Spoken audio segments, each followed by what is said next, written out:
I'd like to welcome our panelists for the next panel on the topic of Is Digital Art Forever? And speaking to it are Regina Harsanyi, who is the Curator of Media Arts at the Museum of Moving Image, in the middle. Michael Connor, the Director at Rhizome, to my right, moderated by my dear colleague, Coline Milliard, who is the Executive Editor at Basel. I'll let you take it from here. Thank you, Jenny. Hi, everybody. It's great to see you here. So this is quite a big question. Is digital art forever? So if we just take a moment to think that digital art may well be the most defining form of art existing today, then surely preserving it should be a priority. But it's not always easy. And I think that's the idea of discussing this today. What we've seen is that digital technology and digital culture in general has given artists ways of experimenting with the very notion of what art can be very radically for the last 50 years. The potential challenge here is that as this phenomenon has grown, so has accelerated digital obsolescence. So how do we tackle these topics is what we're going to talk about. And really, I couldn't be better accompanied to discuss this question. It so happens that recently, with the rise of Web3 and NFT, we thought maybe this problem is going to go away. It hasn't quite gone away. So again, how do we map a trajectory between those early pieces, early film even, all the way to net art, and now Web3? What are we going to do with these artworks? And how can we make sure that these extraordinary contributions are here to stay? How do we preserve our digital memory? Is the point of this panel. I won't introduce you because Jenny did it, but I wanted to read you a quote from Cory Archangel, who has been very involved not only as an artist, but also as an archivist for a very long time. Some of you might know his project with the Warhol Amiga, which was done, I think, in 2011. Is that right? It could be. Anyway. So sorry, I'm just looking at my notes. Yeah, the quote is here. As culture becomes increasingly digitized, more and more of it will end up discarded, forgotten, or inoperable. So the point of this panel is to say, how can we make sure that it's not discarded, forgotten, or inoperable? So to get us started, we're going to look into a number of pieces which cover kind of the spectrum of these pieces, and then we'll dive into the preservation aspect of it. Over to you, Regina. Thank you. I think we need a slide up of the work. Okay, thank you. I wanted to start by reminding everyone that although networked artwork is a major focus for me and Michael, that there are many examples of artworks that are digital, conceptually and aesthetically, which are not under the guise of, say, Rhizome's mission, which they'll talk more about. I also wanted to make sure that when we think about art that has digital elements, we need to not only picture single-channel or multi-channel work on a screen, whether it be a television monitor or a computer monitor, but that there are many examples that are sculptural in the tangible sense or installation that also involve traditional components. With that, I wanted to give an example of a more complex installation that falls into this category, which was recently shown in New York for the exhibition Group Hug, organized by the Onassis Foundation Onyx Studio. The picture above is for Daniel Brathwaite-Shirley's interactive work, The Lack, I Knew Your Voice Before You Spoke. Brathwaite-Shirley's practice frequently centers on collective storytelling that seeks to archive and center the Black trans experience. The work transforms the concept of an art video game into a site of communal engagement, where the boundaries between participant and artist and artwork dissolve. The Lack is set in a dystopian, mid-apocalyptic world where the voice of a lost god reemerges, rewriting the laws of physics. This return serves as both a narrative and structural foundation, reflecting on themes of transformation, loss, and agency. Visitors navigate the reconfigured world using custom-made dance mats, similar to Dance Dance Revolution, if you've ever played that, as game controllers where movements of the entire body move around the room to become input mechanisms and a performance gesture. 2 microphones hang from the ceiling, inviting users to provide their voices, music, or chants as part of the interaction, turning the audience voice into a medium for shaping the game's evolving rules. Decisions made within the game ripple out, reconstructing its physics, its narrative, and the very logic of the space itself. The work is constructed using something called Uchronia Project Blender Game Engine, which is really important because it's open source as a game engine. The way it's been installed, and the way it's been installed 2 or 3 times now, it's never been exactly the same twice. Also important to keep in mind for the talk. The buttons change length, wording, the environment around it, and so no installation has been the same so far. Next slide. As a curator who came into the arts focused on interwar period isms and movements, I was always drawn to work where artists experimented with emergent technologies and really understood the materiality, like, say, Viking Eggling, who is an absolute experimental filmmaker, for example. Although blockchains as a technology are software in themselves with numerous vulnerabilities, that's not really the point when we think about artists who are utilizing them as an essential performative component of the artwork itself, even if that's less than 10% of the work being produced that is registered to a non-fungible token. So my second example is Terraforms. It's an example of a blockchain functioning as a material tool and a conceptual medium.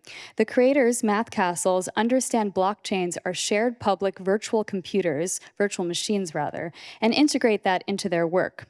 Terraforms is a collection of over 11,000 fragments that exist singularly, but also together form a single 20-layer structure of virtual land.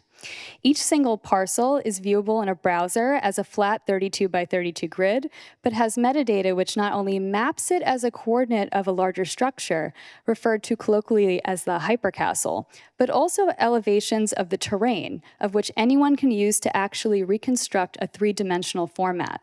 It has biome, which defines its character set, chroma, which is for speed of the animation, and a zone for the color palette. Each single work is also interactive. Collectors can choose to change the terrain of the work, turning it into a drawing tool as a medium. However, once you do this, you cannot, unless I suppose you draw it yourself, set it back to its original form. However, importantly, you can commit the new drawings and continue to update those drawings to the Ethereum blockchain. Land art is time-based media art in itself, as we know it. Its ephemerality is often an element of the artist's intent and its own poetics. So here, too, with Math Castles, they include erosion in the very concept of terraforms.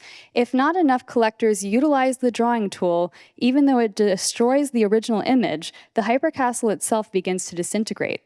If the drawing tool is used, it extends the life of the hypercastle by 10 years. Enough collectors have used the tool now, in theory, for it to now exist for 1,000 years. However, this is completely predicated on a lot of technical factors outside of the concepts of the work. Thank you very much. And I think you have a third piece to present. Yes. So this is something that Rhizome and Museum of the Moving Image worked on together. This is a piece by the artist Aurea Harvey. It was part of an exhibition I curated called My Veins Are the Wires, My Body's Your Keyboard. It was her survey exhibition. And the work you're seeing here is called entropy8.com. It was a website that she created as an artwork in 1995. It gained its own domain in 1996. And it, at the time, was, if you had viewed the work around 1998, it was viewed through a Windows 98 operating system on a browser called Netscape 4.79 at the time. And it was important to me to reconstruct it so that others could see it exactly as one would have seen it around July 1998. And so we looked to Rhizome to help us emulate that environment. That's right. So that's when Rhizome came into the fray for this project. Maybe you want to take it from there, Michael. Sounds good. Hi, everyone. Yeah, I come from Rhizome.org. We're the international hub for new media art. We were founded by an artist named Mark Tribe in 1996. And already by 1999, it was sort of this artist community. It was a platform that attempted to sell digital art to corporate websites. And it was also a magazine. But by 1999, Mark Tribe and others connected with Rhizome realized that there was this big problem of maintaining digital artwork and access to it over time. And so our archive, the Art Base, was founded. That's 25 years and 1 month ago. And for really the past 15 years, we've been doing pretty considerable research in how to maintain access to a collection of thousands of digital artworks. And for the past 10 years, that process has been led by my colleague, Dragan Espenshad, our preservation director. So I'm going to show you an example of some of the work that we do. And hopefully my video works. Which button do I press? I'm colorblind. Wonderful. Red-green color blindness is a terrible affliction for an art curator, but we get by. Yeah, so this is one of the projects that we had actually emulated for our exhibition, The Art Happens Here, and the Net Art Anthology Initiative, which ran from 2016 to 2019. It's work by Aurea Harvey and Michael Salmon that was made as a series of online love letters in the early social network hell.com. This artwork was made using Flash and Shockwave, and it was actually just a secret piece of multimedia correspondence between two lovers that eventually got discovered in a private directory on hell.com by the other members of the community and became public. And the artists, Michael and Aurea, who were living in across Europe and New York at the time, decided instead of trying to make it private again, to sell it. A very good instinct. So they put a paywall up using a method from taken from porn purveyors. It didn't really work very well. I don't know if they made any money at all. But what's interesting about it is that it was this incredibly rich visual experience at the time, which I don't think we associate with the early web. But in order to access this, you needed this entire software environment in order to kind of go into the work. So storing the files themselves only did so much. And you actually needed to have a kind of full environment to make it work.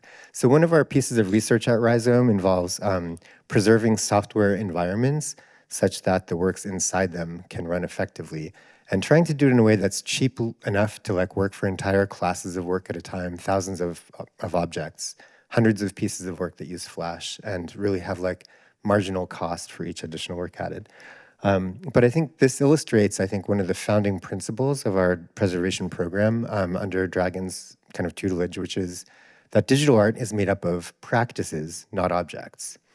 What's striking here as well is that's a very durational experience. To experience that piece is not just encountering an image, it's several iteration of the piece itself. Absolutely. And I think one way to think of this is that if a painting runs, you have a problem. But if digital art doesn't run, you have an equally bad problem. So this idea of running is not something you typically associate with an artwork, but it's very important in digital art.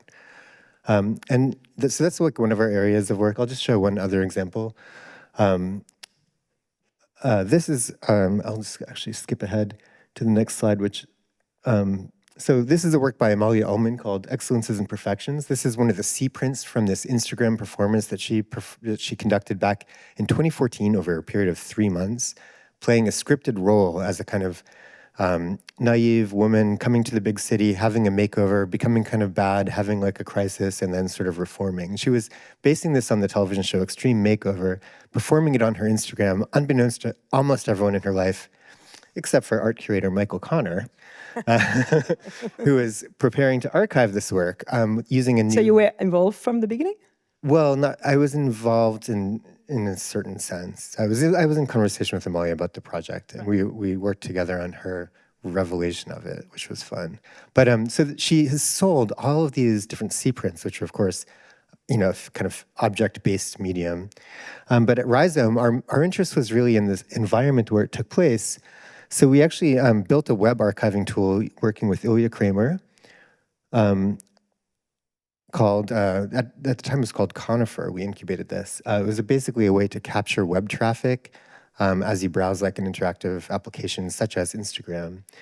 So you can kind of access the comments and use it interactively. And, for us, this is common for digital art in the sense that, there's this kind of whole body of work here, really, and that there are objects that come out of it, which in the present day are things that might be tokenized or things that might end up as physical works. But with all of those things, there's also a larger context, and sometimes that interactive context also needs preservation, whether or not it's considered a work, or sometimes, I think, honestly, this should be a digital edition in its own right as well. because this is, sometimes we get a call from like major national museums that are saying, we're showing excellences and perfections, and we noticed your server's down from maintenance, and we'll say, you probably should have told us this. Like, your opening is tomorrow, it's Friday night. What are you doing with all that government funding? Anyway.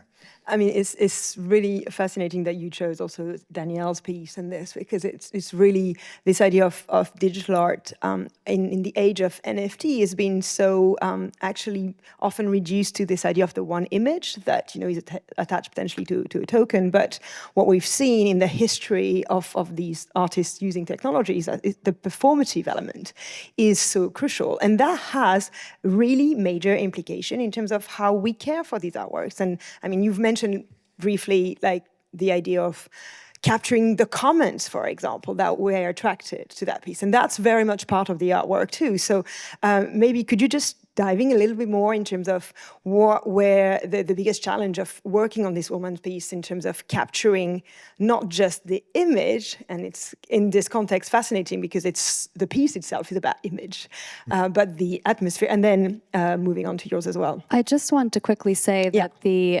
platforms that you often use as an intermediary to register these works are to blame for what you just mentioned about still images or simple video. Okay. Maybe we'll come back to that. I think that, our artists used to zip up their files and send them to us in the art base. And also sometimes they would just send us a description and say they would continue to host their work. But there was a shift on the web at a certain point where websites really stopped being like pages. The page metaphor no longer applied. And now the web is really a series of applications that load in real time in your browser. I know this is only like one aspect of digital art, but even something like a generative NFT is something that's like a piece of software that's executing and being rendered in real time. And so there's a whole environment of things around that really need to come together precisely for the work to appear in the way it was intended. And I think that when I say this thing practices, not objects, it sounds philosophical, but actually it's quite practical, and it's important to think about about environments and processes that need to be preserved around especially software-based art. But I think we should probably, should we like take a pause there? And I actually want to see if this crowd is like collectors, if people here have actually purchased things. Like, can we just check who we're talking to? Picture test. Anyone who owns a digital piece of art, raise your hand. Okay, so it's about half, a bit more, 2/3, I'd say. At least 2/3. Okay, good. So that's great. So we will lean into that a little bit more. But I wanted to Can I ask you, how many of these works are a digital image or a video? Or let's say, how many of you, for the digital work you own, is it an image or video? If it's an image or video, raise your hand. If it's a single channel video or image, if that's usually what it is. Who here owns like an executable piece of software as an addition to artwork? All right. Still Like at least 1/3, Yeah, nice. Thank you. Yeah, I think that's a kind of useful distinction in my mind, because many of the practices in image preservation and video there's a lot more correlation with traditional museum management of artwork, whereas when it comes to software-based work, a lot of the principles no longer apply. Indeed. And there needs to be like a slightly different approach. And we will go back to it. But Regina, I'd love to hear what you make of this idea of capturing the practice as opposed to the object, particularly in relation to the pieces that you introduced us to.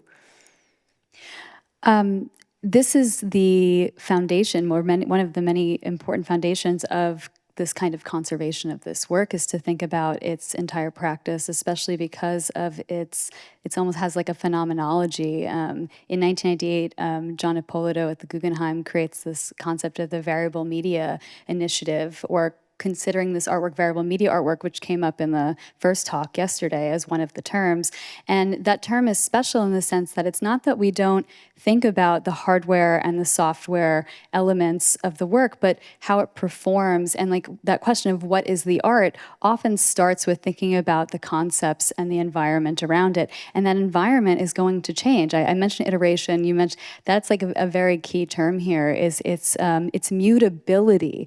Mutability actually is one of the most important concepts of this entire media. So the irony of the pumping of the immutability of the blockchain always kind of tickles me, because it really is much more variable and phenomenological in a sense. I'd love to go back to mutability insofar as there's a question of how far can you push it until the artwork is no longer itself. But I'm going to pause on this for a minute because Rhizome has several initiatives really focused on preservation. And for the people in the audience who may be a bit less familiar with it, I'd love you, Michael, to just give us a quick overview of, what you do at Rhizome in terms of preservation, the art-based conifer, and the preservation services that you also offer to organization. And then we will go back to mutability. Yeah, that sounds good. So I mentioned our art base, which we started in 1999. It's kind of a post-custodial model in the sense that we don't own artworks as property. We maintain them for public access and stewardship as long as the artist or whoever's acting on their behalf sort of wants that to continue. So we don't own the work, and many of the works in our collection or archive are owned by other people who want us to maintain them on their behalf. In some cases, that's part of our kind of curated archive, which has been grown over many years through like a pretty open curatorial process. And then in other cases, we do also have paid partnerships. So we kind of think of ourselves as like a meta institution. We don't have our own museum, but we work with many other spaces to try to support kind of digital art and new media around the world. Thank you. I didn't talk about the specific things we offer, but just general software. General sense. If you want more details, check out the Rhizome website. But now, mutability is really a key concept here because really from the get-go and thinking, pre-Web3, really the early days of video art, for example, the idea of what is the artwork, it becomes very pertinent. And when you're trying to buy the work for a museum collection, say, that question becomes all the more acute. Very simple example, if you have an Adjunct Pike, if you show it on a flat screen TV, is it still an Adjunct Pike? Probably not. That seems obvious to everyone. I believe it's not the case for John Jonas, who is much more free with her screens, for example. So you really have to philosophically think about where is the locus of the artworks, what are the contours? And then as a conservator, how do you then hone in on what's important, what matters, and what maybe matters less? And I guess the only arbiter of that often is the artist. But in the process of preserving, sometimes you push that as well, and maybe the artwork is no longer the artwork, it's a preserved replica or a souvenir of that idea. So, Regina, would you like to comment on that a bit further? There's so many things to say here, and I think I'll talk about artists as primary source here as well. So it's become more popular, and I think it's really important to think about conservation as not just being about the artist's perspective and intent. It could be everything from curators who've worked with that artist to the people who worked with their studio, to visitors. Like a lot of conservators now take visitor accounts into consideration when they think about conservation intervention. However, this first curator of time-based media at MoMA, Glenn Wharton, talks about this term artist as primary source. And myself, when I do conservation work, I always still put that as primary. And I push that a lot more than other conservators, that their intent is what matters most. And because of that, like, you have to go back to the artist and you have to ask them, what do they think the artwork is? And sometimes they've never even thought about what the artwork is in this, and I was going to say, I always say it's like in this Aristotelian sense of like, how much do you have to take away from the horse before it's no longer the horse? Is it after it has no legs and no mane? And at what point is it no longer a horse? And so I think about that a lot when I talk to artists about what is the artwork and what they believe it is conceptually, etc. That comes first. How do they want it installed? And trying to essentially cheerlead for them and make sure that's written down meticulously enough so that others can respect that as well. So that's your first step. Let's say you're thinking about acquiring a work.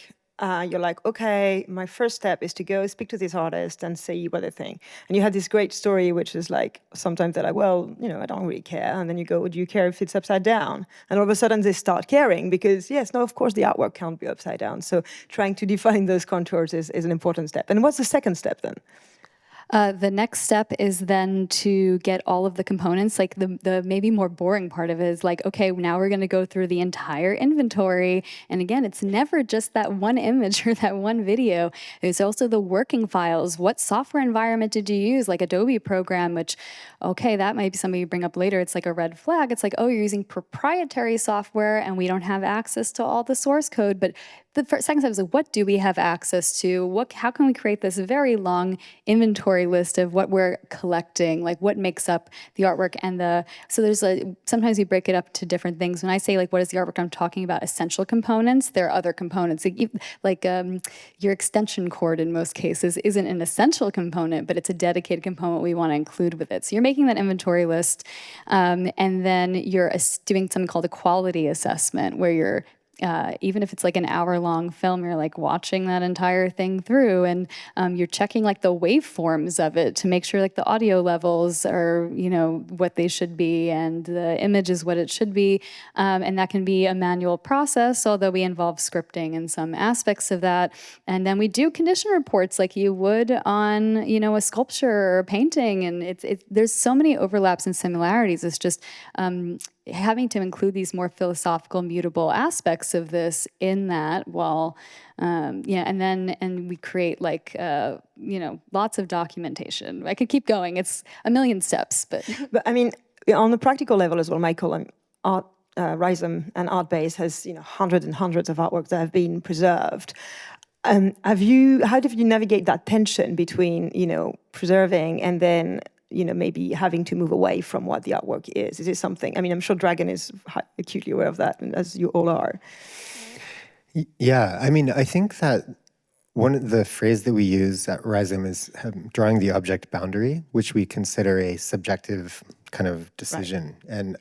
And what's inside the kind of collection of artifacts that we're going to bring into the archive. And I would say, like, in our case, because we have all of these like long, chaotic histories with artists that we've inherited from the past, we're often finding, like, we did this project 2016 to 19 called Net Art Anthology. We restored 100 works that were like considered kind of signature works or represented a breadth of the field, and often found that like the artist was completely wrong about how the artwork actually functioned.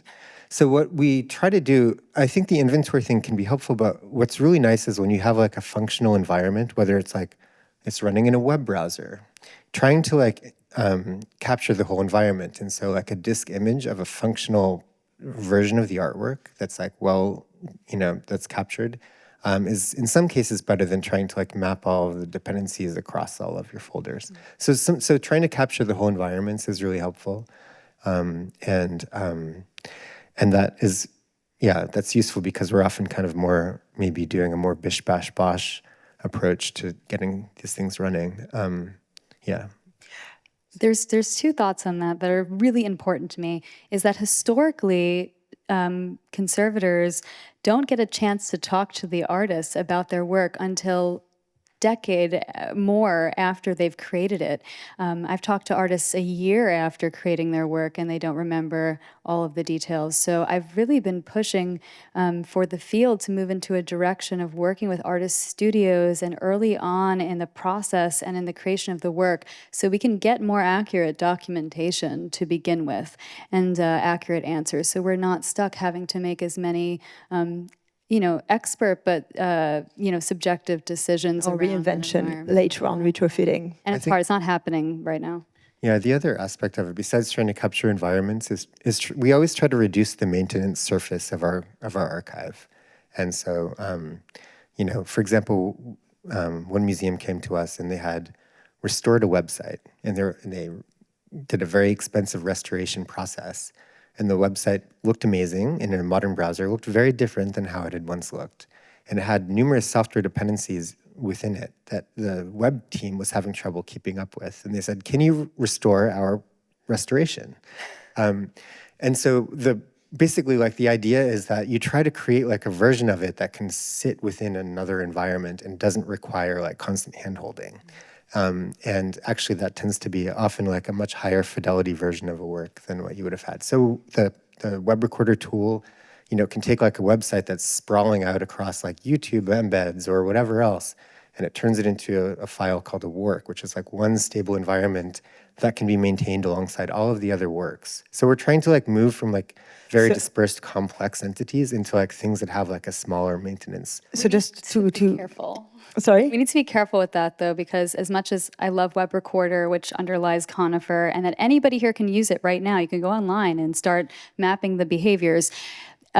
Disk imaging and environment doesn't magically just make the work accessible like 10 years from now. You have to deal with other aspects. It's not just I think to go back to the essence. So with Web Recorder, the idea that you create one tool that is going to work for a huge number of artworks and websites. Yeah, right? it's certainly not all. No. Right, and then you, as I can say, the team of conservators, then you only have to work on that one tool, which is making sure that Web Recorder functions, which kind of ensure the longevity of the artworks. That's the idea. The issue isn't Web Recorder functioning, which it's part of it, but they're an amazing team. Like, love Web Recorder, is the issue of hardware. It's like you need to have hardware that can play that disk image of that environment for it to be accessible. Like, you have to always consider the hardware and the software components in tandem with each other. And that's kind of also what we're getting to about environment and thinking about environment and not just the art. Hardware is nasty stuff. as you probably all know. I would like to kind of move or take a side step, so to speak, because we've talked about this issue from a point of view of an institution. We have people who own artworks in the room, and what does that mean for them? And in particular, I'm thinking about the archival information package. I mean, do you all have information directly from the artist about what you should do about your artworks in the next 50 to 100 years? I see no hands this time. Okay, so should you... Okay, Yeah. So should collectors expect something with their artworks? What kind of material information should they expect? If they should not expect it, but at least should they ask for it? And on a very kind of basic level, what would be the kind of the essential that everyone needs to care for an artwork? I don't think they should expect it just yet. We're working on educating artists, even in BFA and MFA programs, to start thinking about documenting this work in their studios when they're creating it. This is going to take a while, but they should absolutely ask for it. Work directly with the artist as much as possible and go back to them and say, hey, like, I bought this JPEG, which is a lossy compressed file that's non-archival, and please talk to the artist. I may need some more documentation and archival components from you, and would you have those? And let's have a conversation about that. Don't demand it from them necessarily, because sometimes there's aspects an artist doesn't want to share, and you need to respect that. But they're often happy to work with you and provide that. So an AIP is a more like academic institutional term. It stands for Archival Information Package, or we call it an APE sometimes. And what that is that's the final folder or package or directory system that has all of the files that will help it exist towards, for preservation in the future. And it's totally different depending on the artwork. So if it's a video artwork and it's one, see, I always have to say it's complicated because so many artists are working with non-archival components in their process itself. What do you mean? So there's one project I really love by Lovid called Hugs on Tape, which has it ends up with works like on canvas, essentially. But they asked a bunch of friends and colleagues, et cetera, to send them videos or pictures of hugging. And most of these people took it on their iPhone. And once you take it on your iPhone, it's like an HEIC or something file, or it's a compressed file. It's a proprietary compressed file format. And then Lovid's going and taking that file that someone took on their iPhone, and then they're maybe turning into a PNG or another like technically non-archival file, and then they're putting it into Adobe, and then they're like collaging it and doing different work with it, and then they're exporting it. You don't really have an archival file format to really start with there. I mean, you can export it as this and that, but like we have to keep that in mind a little bit too.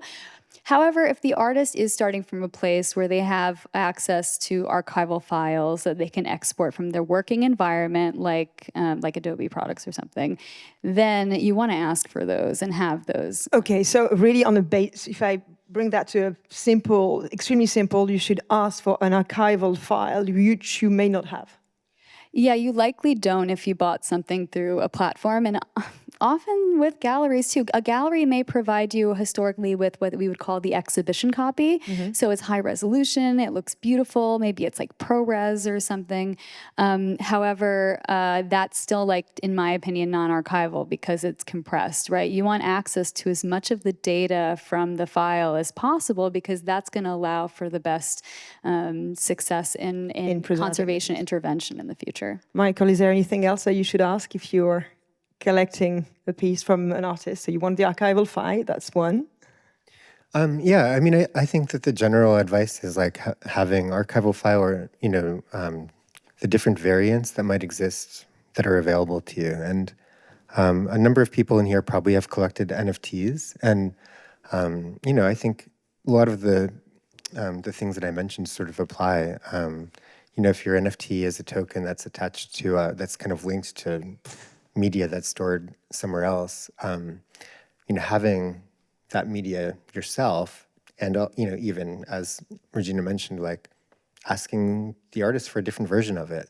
What's interesting is that we have this idea that something like a service like IPFS is permanent, but in fact, there's like a kind of a software infrastructure that is needed there, and there's like a kind of very brittle file naming system that can be involved. So, having basically collecting around your work, if you really care about it, is helpful. And I often hear people kind of saying this solution allows you to never have to think about your collection. And I kind of think is that really the goal?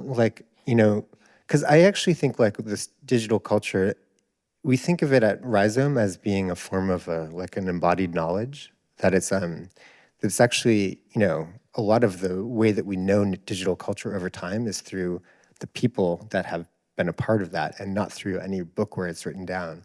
And so digital culture needs to be rehearsed. It needs to be used, shared, talked about, communities built around it. And so I think you touch on something which is so fundamental and is not known enough even by NFT collectors, is that you bought the NFT, that's great. You bought a token that is actually not necessarily stuck, so to speak, to your media file. That means that your media file is stored elsewhere on a server that is not owned by you.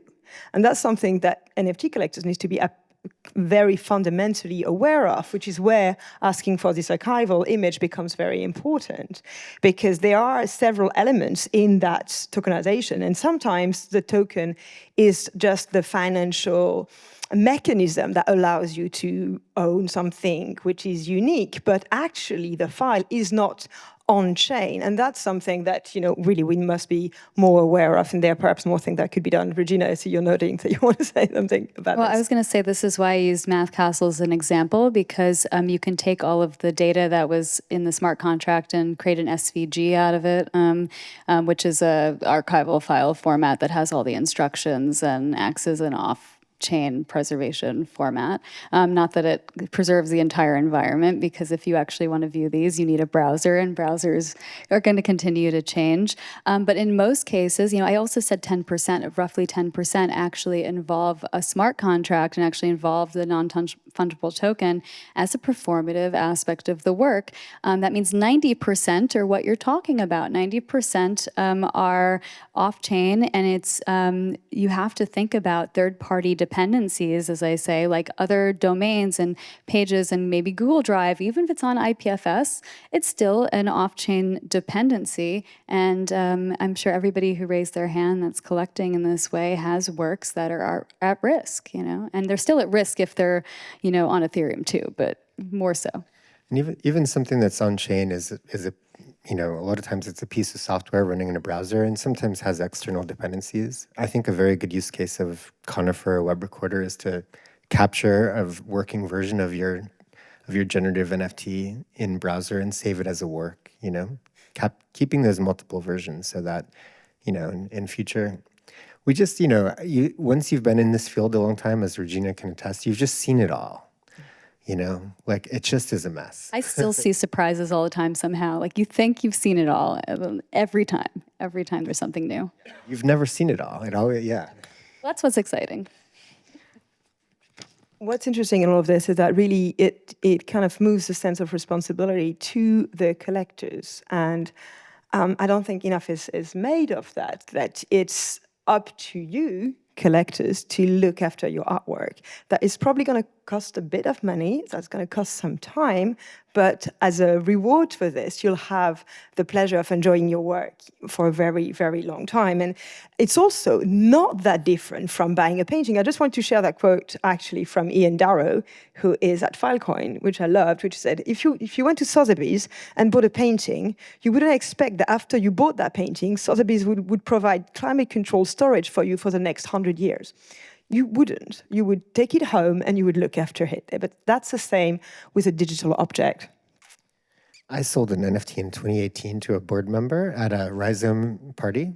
It was on sale for $1,000 and he talked me down to $600. And I do tech support for that NFT every 6 months. Yeah. So yeah, I mean, but it's kind of, it is a little inherent risk. Like I think that is, I would put it on artists and dealers, and we all have to be in conversation and work together around it. And perhaps marketplaces as well could do more to make sure that this is part of it. Because if a smart contract can contain so much information, surely preservation information could also be part of a smart contract. I will say from yesterday that one of the platforms that's thinking about this a little bit, everybody needs to think about a little more, is Feral File. They offer a zip file and think about the fact that it's more than one simple image or video, yeah. But I always think in this conversation about the video game community, because a lot of our work at Rhizome actually relies on like weird video game fans that have reverse engineered some kind of platform. And like those people really want to play a very specific digital work, and they will go to the ends of the earth to make it happen. And like basically the entire digital preservation field owes them a great debt. They also stockpile the CRT monitors that we need for things like a Namjoon Paik. Yeah. I love the way that we've got this huge kind of gaming industry and all the gaming nerds that are just going crazy on innovation, and then a tiny sliver of like contemporary art, net art nerds, conservators that are really using that knowledge to actually continue to run those pieces in museum and exhibition, etc. Yeah, but I mean, those communities are really good examples of collaboration, working together, and also just like it is the fandom and the love of the work that drives the memory of it. Michael, in the meeting before we sat here, we talked a little bit about some of the mistakes institutional collectors can do, and perhaps some of the biggest ones that you've seen. I don't necessarily want to say a specific, but like, what have you seen that you wish you would see less of? And I think you both have something to say on the matter in terms of how they go about preservation, essentially. Yeah, there's a lot of things to call out, but one I think that Michael and I agree on is the lack of collaboration between institutions, the siloing between institutions, even when it comes to metadata, like when it comes to just how they describe these works, it can cause not just issues when you're loaning a work between institutions, when it's this complex and we cannot even agree on the vocabularies, but even with consigning works between institutes, like co-owned pieces, like we need to feel like we're all in this together and we're not in competition. In another talk, I used this term institutional ego. It's like if we all really care about preserving complex, variable media artworks like this that have digital components, we need to come together to do that, because without that, like even in an institutional context, these works will falter, So there's no standards? Like, let's say across, it would be great to have a global standards which describe all these artworks in the same way. So it's hard to have global standards necessarily too, because every work needs to be treated on its own. Artist intent is even between. And if you look at an artist catalog, every work, even within that catalog, needs to be considered differently and has different potential issues and conservation problematics. So it's been really difficult for all of us to create create like universal standards. But it's like we're all mostly on the same page, but sometimes not. Yeah. Some still more to go. We've talked about a little bit about practical steps. Would you go as far as to say that people need to like run their own nodes, for example, or really go all the way to own that process, or would that go to? I mean, practically it's probably not easy. What Michael says first. Michael.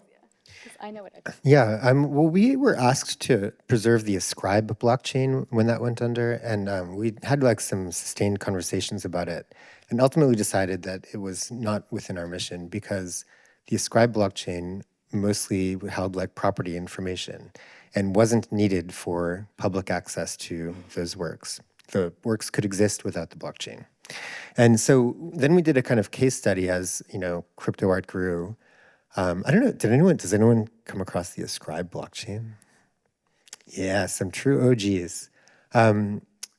Sad when it went, we were sad that it went under, but we didn't take it on. I think, in the current, present day where like a lot of, the most important crypto artworks are on Ethereum. And the same principle applies to a great deal of them. So for example, if you want to access a Tyler Hobbs work in the future, even if it's running from the chain, I would argue that it's a work you can experience meaningfully in browser. And so it's the marketplace that relies on the blockchain to exist. And I think that that's something that can survive the end. But there is an exception, which would be something like Rhea Myers's, is art, is not art. People know this work. You can like send a transaction to the blockchain and the website says either is art or is not art. It's a very grumpy conceptual artwork. And so that one, like the entire experience is based on sending this message to a decentralized network.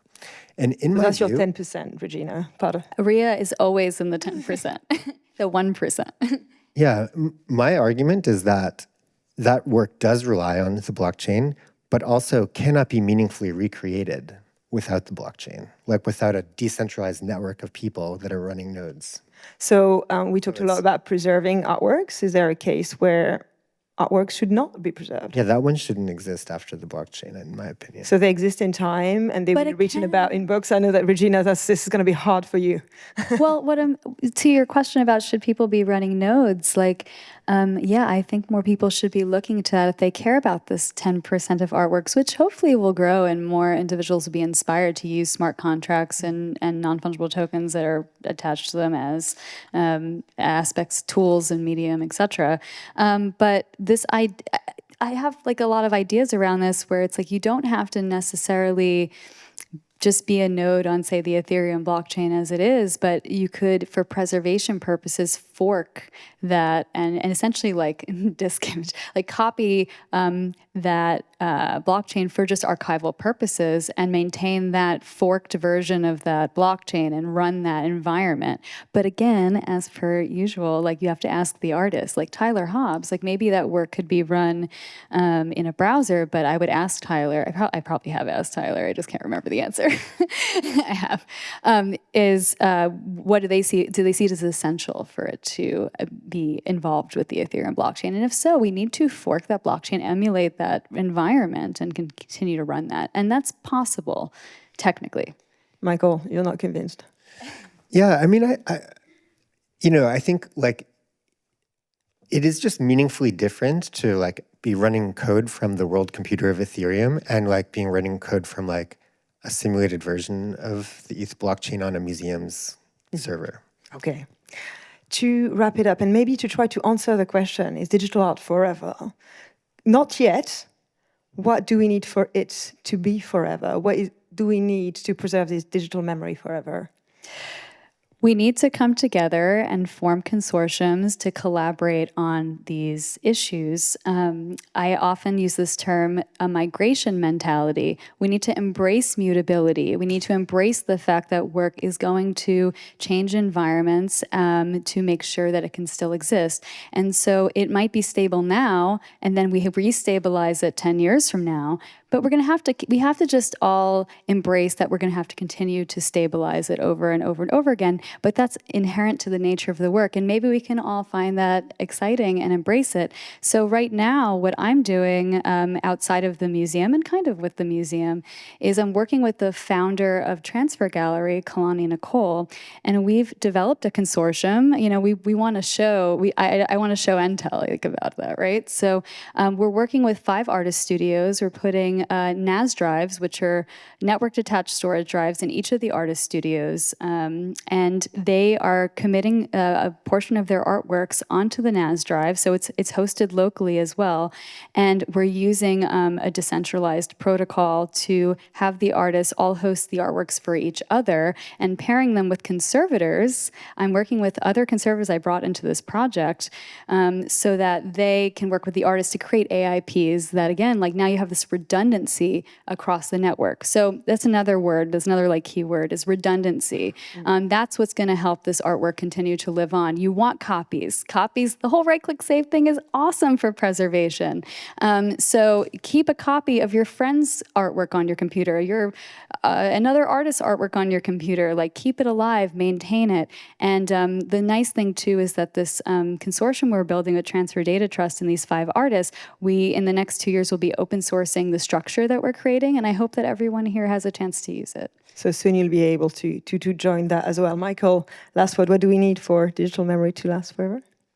I mean, fandom is important. We all need to be better fans. But I also want to say, like, I think that the push of the tech industry, of platforms and device manufacturers has been to take your files out of your grasp, to like make the pace of technological progress seem inexorable and like a force of nature, as opposed to something that they are doing to make us spend money and, sell us advertising and use our data. So just being able to like grow a culture of thinking critically about digital tools and digital media and how we relate to them in our lives beyond art is kind of crucial to both the appreciation of this field and also like being able to see around that force of obsolescence that we're kind of fighting.